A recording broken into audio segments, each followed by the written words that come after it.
sábado, você que nos assiste, é com muita alegria que nós o recebemos aqui para mais uma vez compartilharmos a lição da Escola Sabatina. Para compartilhar essa lição conosco, nós temos hoje a visita do Marcelo. Que bom que você está aqui, viu, Marcelo? Que bom voltar. E o Rony também, é um prazer tê-los aqui para compartilhar essa lição. Lembrando que você pode acessar o site do mais.cpb.com.br. Eu vou repetir, mais.cpb.com.br ou pelo facebook.com/conexão número 7 Curitiba, facebook.com/conexão número 7 Curitiba. Vamos então iniciar o estudo dessa lição pedindo que Deus nos oriente e esteja conosco. Eu peço que o Marcelo faça uma oração para a gente, por favor. Querido Pai, nós te rogamos, Senhor, a tua presença. Pedimos que o teu Santo Espírito habite agora a nossa mente, o nosso coração, daqueles também que agora estão abrindo as suas Bíblias para estudar a lição dessa semana conosco. Nos abençoe, portanto, Senhor, em nome de Jesus. Amém. Amém, Senhor. Hoje nós vamos falar sobre um tema bem difícil, né? Que é o perdas. Acho que é um dos temas mais difíceis para o ser humano, são as perdas, né? De todos os ângulos. Eu queria pontuar aqui que o autor da lição, ele fala que quando Adão e Eva pecaram, a primeira coisa que eles perderam foi a inocência, né? E eu fico pensando, quando a criança ela é pequenininha, como é bonito ver a inocência da criança, né? Saber que ela não tem malícia, ela não vê maldade, ela vê tudo assim, né? Com alegria, de maneira convidativa, tudo é bom para ela. E saber que que o ser humano era para ser assim, né? E quando eles perderam a inocência, o autor ele fala muito bem aqui. Ela foi substituída pelo egoísmo, o conflito, a culpa, o desejo de controlar e exercer supremacia sobre os outros, né? Então, quando se perdeu a inocência, o que o ser humano sempre quis é que a sua vontade prevalecesse. E é uma coisa que nós, como essência de ser humano, de pecaminosos como somos, a gente sempre tem que lutar contra isso, né? Que é sempre como se eu fosse o padrão do certo, você tem que agir assim como eu ajo, como eu penso, né? É assim que é a nossa tendência, né? E por isso que é tão importante a gente estar sempre conectado com Deus. Qual é o padrão de Deus? O que Deus espera de mim? O que Deus quer de mim, né? Então, para começar, falando de perdas, uma das perdas que se tem muito hoje em dia, né, Rony, é a perda da saúde, né? Como as pessoas têm perdido a saúde, né? Quando a gente é mais novo, assim, a gente nunca fica doente, a gente nunca se cansa, tudo fica mais fácil. Acha que não vai perder a saúde nunca, e a né? lição dessa, exatamente, a gente pensa que a nossa saúde é para sempre. E é um tema que eu acho que a lição ela tem trazido para que a gente possa refletir sobre isso. Porque quais são algumas das poucas certezas que nós temos na vida? Que nós vamos morrer. Que nós vamos morrer, que nós perderemos saúde, Sim. Que nós passaremos por momentos difíceis. E acho que quando nós nos deparamos com essa ideia e nós começamos a trabalhar ela, fica mais fácil. E nós temos a Bíblia e o Espírito de Profecia que dão diversos conselhos ligados à alimentação, hábitos e diversas atividades para que nós tenhamos saúde. Muitas vezes a gente valoriza a nossa saúde quando nós perdemos ela. É muito legal caminhar, é muito legal correr, machuca o teu pé, machuca o teu joelho e você fica sem fazer essas principais atividades. E vendo toda essa parte da lição, que é um tema pesado, é um tema que faz com que você relembre perdas que você teve, e todos nós temos. Sim. E com o passar do tempo elas vão aumentando. É que eu gosto de pensar da seguinte linha, assim: as perdas na nossa vida, elas deixam claro que um universo sem a gestão de Deus, sem o equilíbrio de Deus, a consequência ela é você ter perdas após perdas. E nós temos diversos exemplos, inclusive quando Jesus esteve aqui. Se nós formos pegar toda a vida de Jesus, o que ele mais separou tempo foi para curar as pessoas. E nós temos, até citou na lição aqui, diversos exemplos de pessoas que iam a Jesus e elas não pediam coisas para elas. Elas pediam pela saúde de algum ente querido. Porque nós somos seres coletivos. E quando algum ente querido nosso perde a saúde ou reduz, como nós nos sentimos atingidos. Eu tenho a minha filha pequena, agora está com 11 meses. E há alguns meses atrás deu uma famosa virose nela, que é normal em toda a criança. Aquele pai de primeira viagem, a gente quase pedia para Deus, Deus, faz o seguinte, pega essa virose e põe em mim. Porque você não quer que o teu ente querido perca a saúde. Sim. E como a perda da saúde ela está ligada como uma das principais consequências do pecado. E como nós sentimos desejo e vontade de ter uma saúde restaurada. E no céu é o único local que nós não teremos mais nenhum sentimento de perda ligado à saúde e às outras coisas que nós vamos ter. E acho que é importante a gente ressaltar também, né, Rony, que hoje em dia a gente não tem perdido só a saúde física, mas a mental também, né? Isso tem sido um problema muito grande nos nossos dias, né? Eu achei bem interessante esse início da dinâmica da lição, porque ele veio nos trazer desde o Éden esta concepção de que o ser humano, neste mundo que a gente vive fora do sonho de Deus, ele é um mundo que nos impõe perdas o tempo todo. E a lição, logo no seu primeiro dia, deu estas características e uma sequência de eventos que demonstram que isso é uma realidade, né? E quando fala de saúde, me chamou bastante atenção também o fato de que a Bíblia ela nos prepara, e eu imagino que o teor da lição desta semana é exatamente para isso. A Bíblia nos prepara neste segmento da saúde para entendermos que Deus pode nos atender na recuperação da saúde, os nossos entes queridos, porque aqui há uma atenção especial na intercessão pelos nossos entes queridos. Mas há também a possibilidade de que este pedido para que a nossa saúde ou do nosso ente querido seja restaurada não venha. E a Bíblia te prepara para que você possa viver as duas realidades. A de agradecimento pela bênção de ter se recuperado, ou de alguém ter se recuperado próximo a você, ou de um espírito preparado para que, se não venha a bênção, você poder transformar aquela perda, ou transformar aquela dificuldade em bênção para a sua vida de uma outra forma. Um aprendizado, às vezes. É um aprendizado, também, como Jó, que a lição acaba citando. É verdade. Eu queria falar ainda com você, Marcelo, aqui. A lição ela fala de duas partes sobre a perda da confiança. Essa primeira parte, do que o autor está falando especificamente? Eu gostei muito do início aqui, que diz assim: todos somos pessoas pecaminosas e disfuncionais. Porque isso tem a ver com aquilo que você falou aqui na abertura, né? Nós temos uma mania de enxergar o defeito só no outro. Sim. Como se a nossa régua fosse a régua da perfeição e a do outro fosse a régua que esteja disfuncional com o padrão que é o nosso, e não o dela, né? E a Bíblia vem para nos mostrar quais são os caminhos para que a gente possa fazer essa readequação, esse realinhamento, né? Para que a gente possa perceber em nós aquilo que está defeituoso e que só pode ser corrigido se nós percebemos que está defeituoso, né? E para que a gente possa conseguir também lidar com a diferença do outro. Naquilo que no outro me incomoda, e que às vezes nem é um defeito, mas me incomoda, como é que eu vou trabalhar do ponto de vista do reino, do ponto de vista da perspectiva divina, para que nós possamos viver dentro da harmonia que Deus esperava que os seus filhos vivessem, né? Então, quando fala aqui em perda de confiança, é algo natural da convivência humana, que os atritos venham e que a gente precisa aprender a lidar com esses atritos, porque os relacionamentos podem se romper ou não de acordo com a gravidade ou a intensidade desses atritos.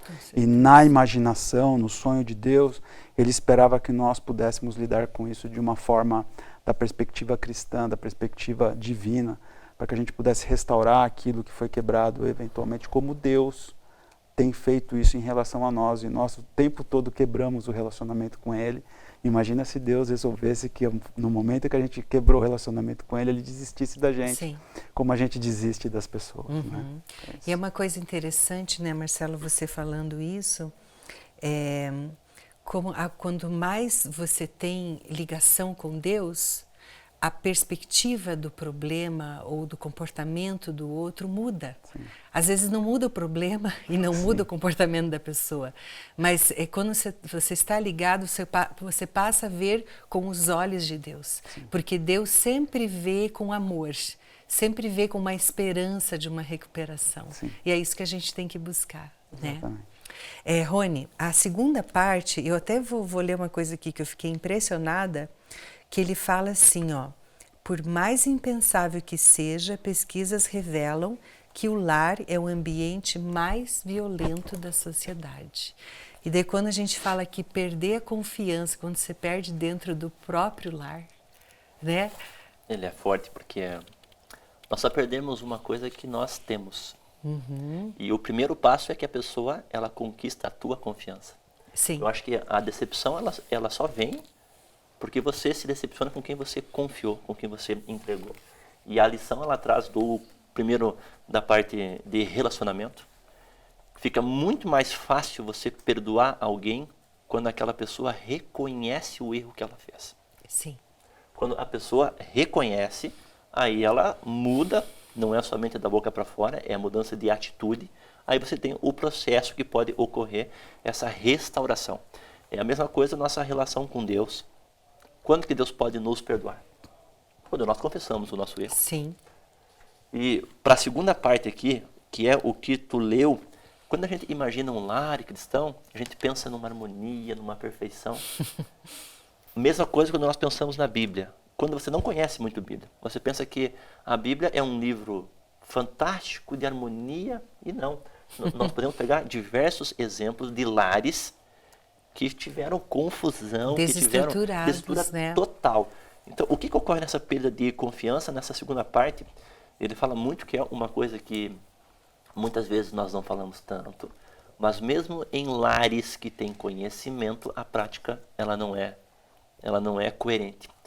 Porque a gente pensa muito, quando você agride alguém, quando você dá um tapa em alguém, quando você levanta o tom de voz para alguém, você não deixa a pessoa expor o ponto de vista dela. Quando você causa nela um dano emocional, que a pessoa fica no canto dela, porque se ela abrir a boca, ela vai ouvir uma palavra de destruição, uma palavra de crítica. E o ponto principal aqui, você tem que buscar a esfera espiritual. Mas uma coisa que eu acho que é fantástico e que a igreja fez, que é Quebrando o Silêncio, que foi um programa fantástico. Se você está sofrendo alguma violência, se você está sofrendo alguma parte, procure ajuda. Procure ajuda espiritual, mas também procure ajuda legal. Porque a Bíblia ela nos orienta que nós devemos buscar especialista. Senão seria simples, eu fiquei doente, eu oro e Deus me cura. Não, a Bíblia não ensina assim. Ela ensina que Deus capacitou um médico, que Deus capacitou alguém que estudou para aquilo. Então, se você muitas vezes, mesmo sem querer, você tem uma atitude que você constrange a pessoa que vive contigo, que você oprime o teu filho, se você oprime a tua esposa ou o seu marido, tenha consciência e procure olhar para ela, porque às vezes a minha atitude pode parecer que não é ruim, mas se coloque no lugar da pessoa e procure pensar se aquela maneira, segundo como a pessoa gostaria de ser tratada, ela é boa ou não. E se não for boa, não tem problema nenhum em você buscar ajuda. O que nós temos que ter é uma consciência que um lar cristão, o que muda de um lar que não é cristão, é a consciência de quanto nós somos falhos e de quanto nós, longe de Deus, podemos ser pessoas ruins que praticam o mal. Sim. E é uma coisa interessante, né? Quando a gente vê, por exemplo, as estatísticas dos abusos sexuais, grande parte estão dentro de casa, né? Isso é assustador, né? De pessoas muito próximas, né? Às vezes até o pai, mas um tio, um primo. Os abusos de menores, seja de meninos ou de meninas, os estudos indicam que a maioria desses abusos começam no lar. Começam com pessoas que a gente confia, começam com primos, começam com tios, às vezes com o pai. É uma coisa que foge, nos solapa de uma forma tão violenta que a gente num raio de normalidade, a gente não consegue nem imaginar isso. Não consegue imaginar. Isso só parece que se torna palpável para a gente quando acontece com alguém perto, aí você fala assim, puxa, isso existe mesmo. Sim. Porque senão parece uma ficção, porque você não consegue imaginar um tio abusando de um sobrinho, um primo abusando de uma prima, você não consegue imaginar. Não consegue imaginar. E a Bíblia traz, né? A gente viu aqui o exemplo de Tamar, né? Sim. Um meio-irmão, né? A gente vê o exemplo de José, os irmãos, a gente vê a casa aqui sacrificando o filho, né? Como é que a gente consegue pensar num pai que sacrifica o filho? Né? Na realidade, é como o Rony falou, né? Que ponto o ser humano chega quando ele está afastado de Exatamente. Deus? Né? Que ponto ele chega? Marcelo, o próximo passo que ele fala aqui, ele fala sobre a perda da liberdade. Quando a gente olha aqui, parece que as pessoas que estão na prisão, mas não é isso que ele quer dizer, né? Ele está falando que a gente só, na realidade, tem a liberdade quando a gente está nos caminhos Exatamente. De Deus, né? Interessante porque quando eu li o título desse dia aqui, eu lembrei de barras, né? Sim. Lembrei de cadeia, né? E aí a lição ali vem nos trazer essa tônica da liberdade ligada ao vício. E achei bem legal que ela fez uma dualidade aqui entre vício e pecado, dizendo que não são a mesma coisa, né? Então assim, mas a gente precisa imaginar o seguinte, né? Talvez nem todo um pecado que você comete seja um vício. Talvez seja apenas pontual. Mas muito provavelmente, obviamente não dá para passar uma régua aqui, mas muito provavelmente quase todo vício que você tenha vai ser um pecado, vai se caracterizar como um pecado, né? Aí ele diz aqui assim, ó, o vício é um problema para todos, não apenas para o viciado. Achei muito legal a lição trazer essa perspectiva, assim como eu já tinha sublinhado no dia anterior, de que isso é uma coisa que afeta a todos. Porque a gente tem esta mania também de pensar em relação a isso, de que eu não sou viciado, não tenho vício nenhum, né? Aí a lição até marcou aqui várias coisas. Drogas, álcool, fumo, jogos de azar, pornografia. Aí você fala assim, nossa, isso aqui tá tudo fora para mim, né? Drogas, álcool, isso não... pornografia, sexo. Aí vem aqui o último item, é comida. E poderia dar outros exemplos. Sim.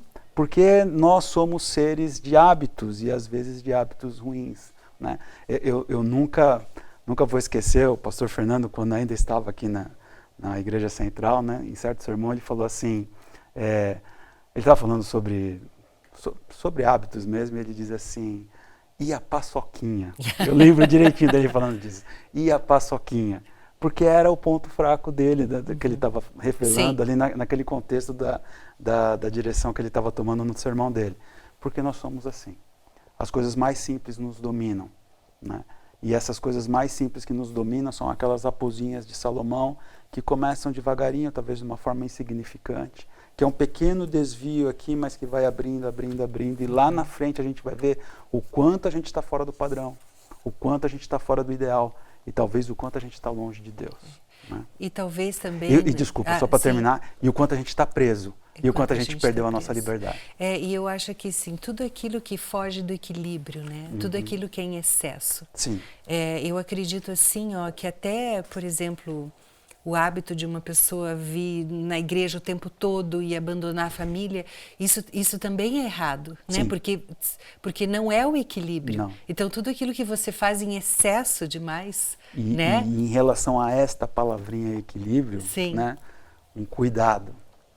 Se você ler a sua Bíblia de Gênesis a Apocalipse, você vai perceber que só houve um personagem bíblico que era equilibrado. Que é Jesus. Jesus. Né? Sim. Então, nós somos seres naturalmente desequilibrados.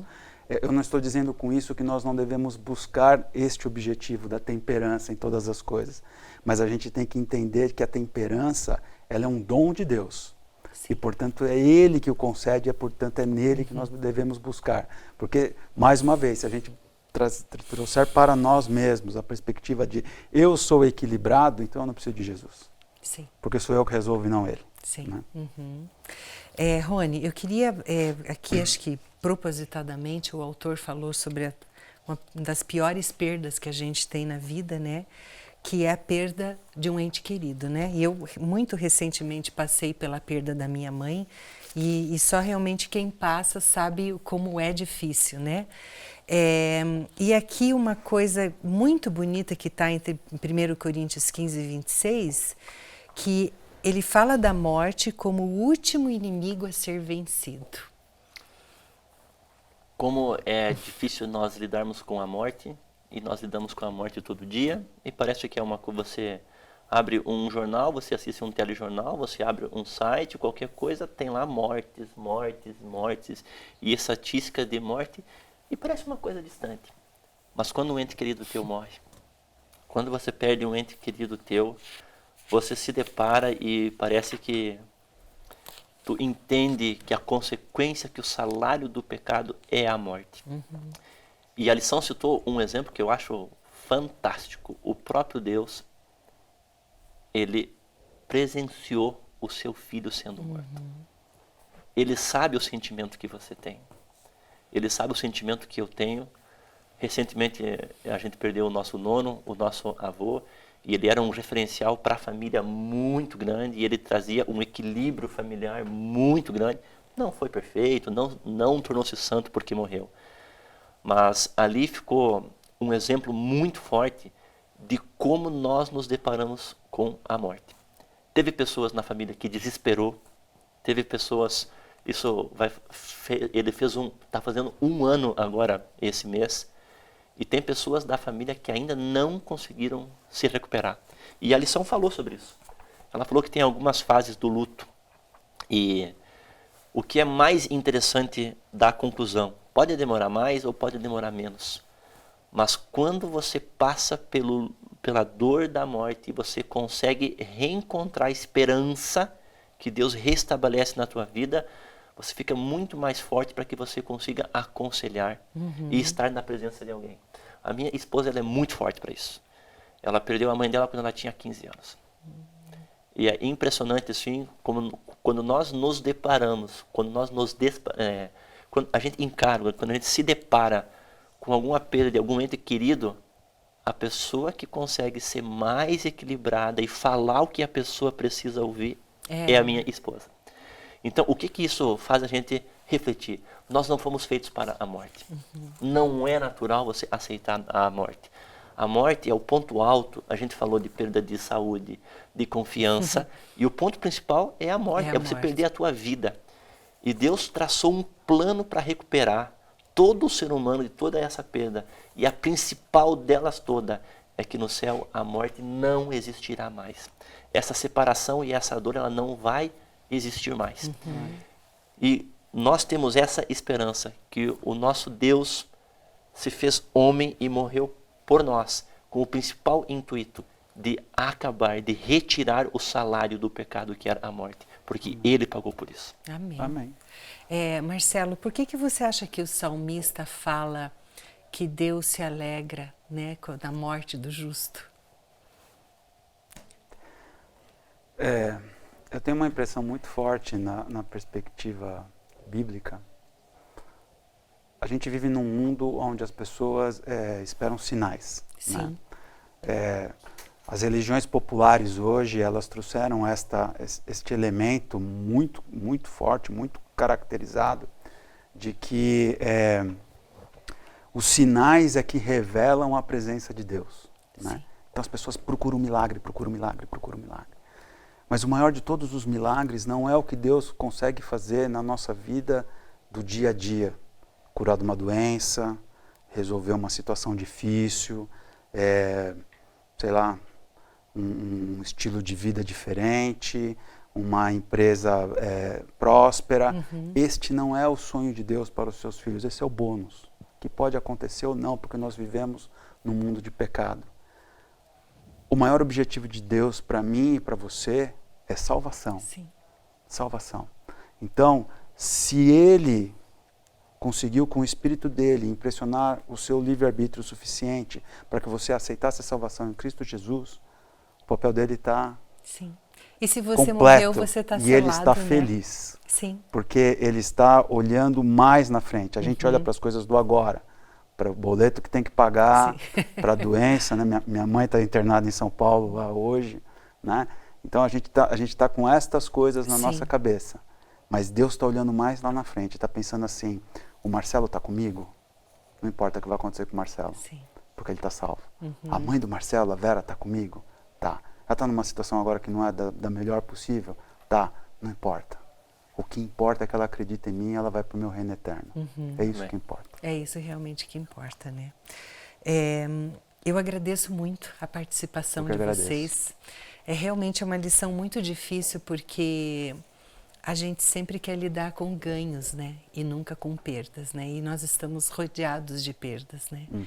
E a minha oração é que na nossa vida, na sua vida, a gente saiba lidar com essas perdas. E eu acho que o Marcelo falou muito bem que tudo aquilo que Deus faz na nossa vida é com a intenção de nos salvar, né? Então, talvez não seja a 8ª maravilha do mundo a sua vida aqui, mas existe até um pensamento da escritora Ellen White em que ela fala que quando a gente estiver no céu e olhar para trás, tudo aquilo que a gente passou vai ser tão insignificante pela alegria de estarmos lá com Jesus, né, e estarmos totalmente restaurados, que isso aqui não vai ser nada, né? E realmente eu penso exatamente como você.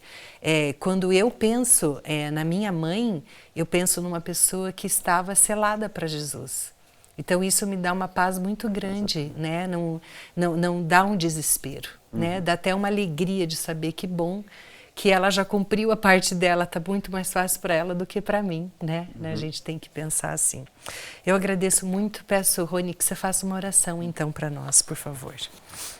Senhor nosso Deus, nosso Pai, a gente tratou aqui de alguns assuntos que nos causam dor e ao mesmo tempo nos mostram que o nosso lugar não é aqui, que o objetivo que o Senhor nos criou não é o que nós vivemos aqui.